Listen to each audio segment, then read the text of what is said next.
మోకాల నొప్పులకు ఎటువంటి సర్జరీ లేకుండా ఎపియాన్ పెయిన్ క్లినిక్ అందిస్తున్న అత్యాధునిక చికిత్స. ఎందుకంటే అందరూ ఎవ్రీ మూమెంట్ సంతోషంగా ఉండలేరండి. ప్రతి మనిషికి చాలా కష్టాలు వస్తుంటాయి. దాన్ని ఎదుర్కొనే కెపాసిటీ పెంచుకోవడమే అంతే. దాన్ని ఆశించకుండా ఓకే ఇది వచ్చింది, ఓకే దీన్ని ఎలా సాల్వ్ చేయాలి, ఇది ఎలా చేయాలి అంతే. అలా అనుకున్నప్పుడు మీకు ధైర్యం వస్తుంది, మీరు ఏదైనా ఎదుర్కోగలరు. ధైర్యం చాలా ఇంపార్టెంట్.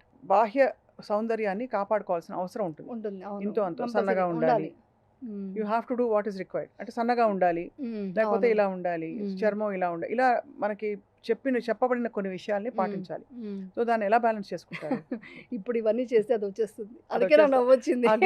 ఎందుకంటే మీకు ఈ మొత్తం టోటల్గానే హార్మోన్స్ కరెక్ట్గా ఉంటే, ఇప్పుడు లేడీస్కి వచ్చే హార్మోన్ ఇంబ్యాలెన్స్ ఇవన్నీ కూడా బ్యాలెన్స్ చేసేయచ్చు. అవన్నీ కూడా మీకు దీంట్లో రిలేటెడ్ అయిందండి. ఎటు చూసినా మీకు దీంట్లో రిలేటెడ్ అయింది. మన ఫుడ్ ఇంపార్టెంట్. 100% మంచి హెల్తీ ఫుడ్, న్యూట్రిషన్ ఫుడ్ తినాలి. అది తిన్నది అరగాలి కదా. సో గట్టు బాగుండాలి కదా. గట్టు బాగుండాలంటే గట్లో వచ్చేసి మనం మైక్రోబ్స్ ఉండాలి కదా, అవన్నీ ఉండాలి. గుడ్ బ్యాక్టీరియా ఉండాలంటే మనం మంచి థాట్స్ ఉండాలి.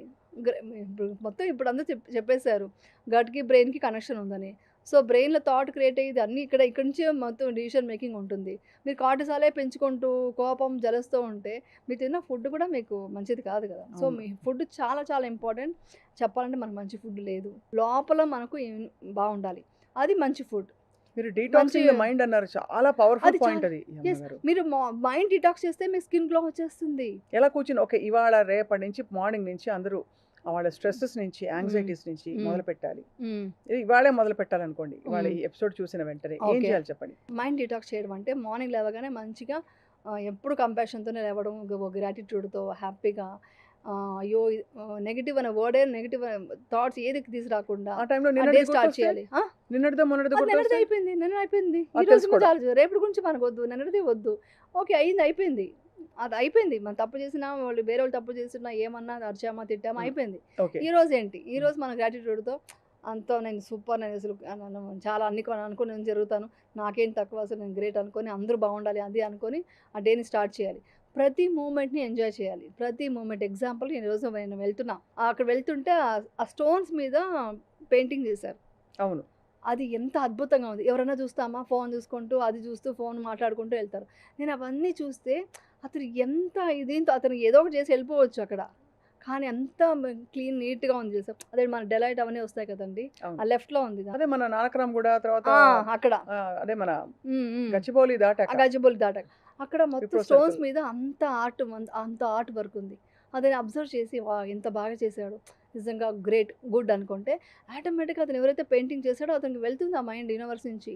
ఆ గ్రాటిట్యూడ్ మనకు ప్రతి మూమెంట్, అరే ఈ కలర్ ఎంత బాగుంది కదా, ఇంత బాగా డిజైన్ చేశారు కదా, అరే ఈ ఫుడ్ వంట ఎంత బాగా చేశారు, ఏది ఎంత బాగుంది, ఏదో ఒకటి మనం అప్రిషియేట్ చేస్తూనే ప్రతి మూమెంట్ అప్రిషియేట్ చేస్తుంటేనే మనకు మైండ్లో టాక్సిక్ వెళ్ళిపోతుంది. పొగటం, మనకు అందరినీ గ్రాటిట్యూడ్తో చూడటం, వాళ్ళని ప్రైజ్ చేయడం స్టార్ట్ అవుతే ఆటోమేటిక్ ఎంత మంచి టాక్సిక్ లేకుండా ఉంటుంది. మీరు బాగున్నారు అని చెప్తే ఏమైపోతుంది, చాలా బాగున్నారండి, ఓకే అప్రిషియేట్ చేయండి, రే భలే వర్క్ చేశారే మీరు, చిన్నది మా పని మనిషి మా ఇల్లు తుడిచినా కూడా భలే చేసావురా ఈరోజు, నువ్వు వంట చేశారు ఎవరో, ఎంత బాగుంది, అది చెప్పండి, అది ఈవెన్ ఇంట్లో ఫ్యామిలీలో కూడా ఎవరు చెప్పరు. రికగ్నైజ్ చేసి చెప్పాలి. ఇదే ఎంతో హ్యాపీనెస్. బాగుంది నేను 10 సార్లు అనుకుంటుంటే మన లోపల కూడా అన్నీ బాగుంటాయి. సో టాక్సిక్ ఇది తీయాలంటే ముందు ఇలాంటివన్నీ మాట్లాడడం, గాసిప్ మాట్లాడకూడదు. వాళ్ళతో వీళ్ళతో మంచి విషయాలు మాట్లాడండి. మనం నడుచుకునే పద్ధతిని బట్టి మన పిల్లలు ఫాలో అవుతారు. ఇప్పుడు నేను చాలామంది లొకేషన్ కూడా చెప్తారు, నువ్వు ఏదైనా ఒక గలీజ్ వర్డ్ మాట్లాడితే నేను అంటాను, మీ పిల్లలు ఇదే మాట అంటే నువ్వు తట్టుకోగలవా అని అడుగుతా. ఫస్ట్ పాయింట్ అదే కదా. ఇలా షాక్ అవుతారు, మీ ఇంట్లో మీ వైఫ్ ముందు మాట్లాడగలరా అంటాను. అది అంటారు. అలాంటప్పుడు ఇక్కడ మాట్లాడకండి, ఇక్కడ మీ ఫ్యామిలీయే. ఎప్పుడు అబ్యూజివ్ వర్డ్స్ వాడద్దు, తిట్టద్దు, ఏదో మాట్లాడద్దు. మీ ఇంట్లో వాళ్ళు ఇలా టీచ్ చేస్తారా మీరు? మా ఇంట్లో పెద్దవాళ్ళు ఉంటారు, వాళ్ళు వచ్చి ఇలా నడుస్తుంటే ఏంటి నవ్వుతామా మనం? సోషల్ మీడియా అబ్యూజర్స్కి తగలాలి మీరు చెప్పేది. అది అనకూడదు. మీ ఇంట్లో వాళ్ళు అలా అనగలరా అంటే మీ ఇంట్లో వాళ్ళు మాత్రం ఎవరు ఏం అనకూడదు, బయట వాళ్ళు ఏమైనా అనేయచ్చా? మీ ఇంట్లో వాళ్ళ అసలు చాలా వల్గర్ కమెంట్స్ పెడుతుంటారు కదా, అలా పెట్టకండి. ఏమవుతుందంటే మీ ఇంట్లో వాళ్ళ ఫీల్ అవ్వండి. వాళ్ళు ఒక విషయం చెప్తే నచ్చితే నచ్చింది, నచ్చలేదా ఓకే వదిలేసేయండి. ఇంకా ఒకటి ఏంటంటే నేను చాలామంది చూశాను, ఒక అమ్మాయిని చూసాను అనుకోండి, నీకు వంట వచ్చా, నువ్వు ఇది చేసుకుంటావా, నువ్వు ఇంటి పని చేసేసుకుంటావా అని అడుగుతారు. అలా అడగండి. నువ్వు నాకు తోడుగా వస్తావా అని ఒక అత్తగారు అడగాల్సిన మాట, నువ్వు నాకు పెళ్లి తోడుగా చూపులోనా? వస్తావా, పెళ్లి చూపులు అడుగుతారు. నీకు వంట వచ్చా, ఇంటి పని వచ్చా, అలా అదొకటే సరిపోదు. అది ప్రతి మనిషికి రావాలి. వంట వచ్చినది అది మ్యాండేటరీ. అది ప్రతి మనిషికి, అబ్బాయి కూడా రావాలి ఈ కాలంలో. ఇంకా అందరూ వర్క్ చేస్తున్నారు, అందరూ బిజీ లైఫ్, హెల్తీ ఫుడ్ తినాలి. ఆ స్విగ్గీ జొమాటోకి వెళ్ళకూడదు అంటే మీరు ప్రతి ఒక్కరికి వంట వచ్చి ఉండాలి. అవును, ప్రతి ఒక్కరు వంట చేసుకోగలగాలి. అంతే కదా, వాళ్ళ పొట్టకు వాళ్ళు 100% తెలియకపోతే ఎందుకు? వంట చేసుకోగలగాలి. అంతే కదా. అది అడగడమే రాంగ్. అది అడగకుండా నువ్వు ఆరోగ్యంగా ఉంటూ నా పిల్లని పెళ్లి చేసుకొని పిల్లని కానీ ఈ సంసారం నడిపించగలవా, ఈ రెస్పాన్సిబిలిటీ మాకు ఏజ్ అయిన తర్వాత నువ్వు చూసుకోగలవా, మాకు సేవ చేయగలవా, అత్త మామనే కాదు అమ్మా నాన్న కూడా చూసుకోగలవా, ఈ మాట ఎవరైనా అడిగితే అది కదా గొప్పతనం ఫ్యామిలీ అంటే. ఏం వంట లేకపోతే చూసుకో. మనిషిని పెట్టుకుంటారు ఏదో ఒకటి. ఇప్పుడు సాఫ్ట్వేర్ జాబ్ చేసే వాళ్ళు డెఫినెట్గా పెట్టుకుంటారు, లేదు రాలేకపోతే చేసుకుంటారు. వంట మనిషి రాదంటే వంట చేయకుండా ఉంటారు, తినకుండా ఉండలేరు ఏదో కదా. నేర్చుకుంటారు. అది నేర్చుకోమని చెప్పగలగాలి. అది చిన్నప్పటి నుంచి పేరెంట్స్ అలా పెంచితే ఈ వర్డ్సే రావు ఇంకా.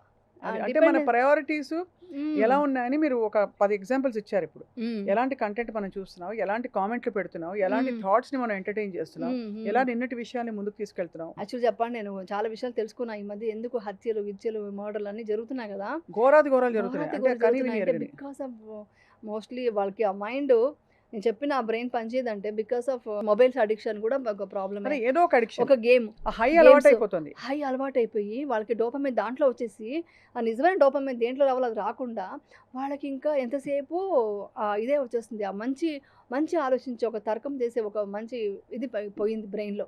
అది చాలా డేంజర్. ఫ్యూచర్లో మీకు తెలుసా, ఇప్పుడు జరగబోయేది నెక్స్ట్ ఏంటంటే, పిల్లలకి బ్రెయిన్ ఎలా ఎదుగుతుందండి. చిన్న పిల్లలకి ఫోన్ ఇస్తే ఏమైపోతుంది ప్రపంచం, ఆలోచించండి ఒకసారి. చాలా కరెక్ట్. ఏమైపోతుందండి వాళ్ళకి, ఇంకా బ్రెయిన్ ఎదగదు. వాళ్ళు ఏం చదువుకుంటారు, ఏం లైఫ్ లీడ్ చేస్తారు. రేపొద్దున ఫెర్టిలిటీ ఇన్ని సెంటర్లు వస్తున్నాయి. ఇప్పుడు మీరు అడగాల్సింది, మీకు ఫిట్నెస్ ఉందా, మీరు పిల్లలు కానీ పెంచగలరా అని అడగాలి ఇప్పుడు. ఎందుకంటే అంత కెపాసిటీ ఉందా, అది మారిపోయింది. రేపొద్దున పిల్లలు పెంచేంత కెపాసిటీ వీళ్ళకి ఉందా, ఒక స్కూల్కి వేసి వాళ్ళు చదివించుకోగలరా. మీరు దయచేసి పిల్లల్ని బాగా పెంచండి. వాళ్ళు ఏం చేస్తున్నారు ఏంటి అబ్జర్వ్ చేయండి. వాళ్ళ మాటలు, వాళ్ళ ఎక్స్ప్రెషన్స్లో చేంజెస్ వస్తే ఇమ్మీడియట్గా గుర్తించి వాళ్ళు సరిచేస్తే ఇలాంటి సమాజానికి మన పిల్లలు ఉండకుండా ఉంటారు. మనం ఎలా ఉంటామో పిల్లలు కూడా అలా ఉంటారు. అప్పుడు ఏమవుతుందంటే వాళ్ళకి లైఫ్ ఒక రెస్పెక్ట్ ఏంటి, బయట వాళ్ళంటే ఏంటి అని, కష్ట సుఖాలు ఎలా ఎదిరించాలి, అసలు వాళ్ళ ఓన్ లైఫ్ వాళ్ళకి రెస్పెక్ట్ వస్తుంది. అది తెలుసుకుంటారు. మనం చాలా మంది ఎగ్జాంపుల్ ఇచ్చారు యమున గారు. మనము ఏది పడితే అది చెత్త తీసుకుని ఇంట్లో పెట్టుకుంటామా, పెట్టుకోం కదా, బ్యాగ్ లో పెట్టుకుంటామా, పడేస్తాం కదా, పడేస్తాం. కానీ ఇవన్నీ తెచ్చి మన మైండ్ లో పెట్టుకుంటాం. అది ఇంకా డేంజర్ అండి. ఎంత మనం, నేను ఇదే మాట చెప్దాం అనుకున్నా. ఇప్పుడు మీరు ఒక్కరోజు స్నానం చేయకపోతే ఫుల్ స్టింకింగ్, ఒక వారం రోజు చేయకపోతే ఇంకా అసలు భరించలేరు, ఎక్కడ ఉండరు. అలాంటప్పుడు అంత చెత్త గార్బేజ్ మీరు లోపల పెట్టుకుంటే మీరేమైపోతారు. అది గ్రహించుకుంటే ఒక్కసారి ఆలోచిస్తే ఇప్పుడు మనకు లోపల ఏం జరుగుతుందో మనకు తెలుసా, మన ఆర్గన్స్ ఎన్ని పని చేస్తున్నాయి, అవన్నీ ఏమైనా రిలాక్స్ అయిపోతే ఏంటి మీ పరిస్థితి. ఒక కిడ్నీ ఒక లివర్ పని చేయకపోతే ఇంకా అంతే. అలాంటప్పుడు అది ఎంత సిన్సియర్గా పనిచేస్తూ ఉంది. మనం బయట నుంచి దానికి ఏమి ఇస్తున్నాం, ఫుడ్ దానికి ఏమి ఇది చేస్తున్నాం. అది చేస్తే మన బాగుంటే ఎంతమంది బాగుంటారు అసలు. షుగర్లు ఇవన్నీ లేకుండా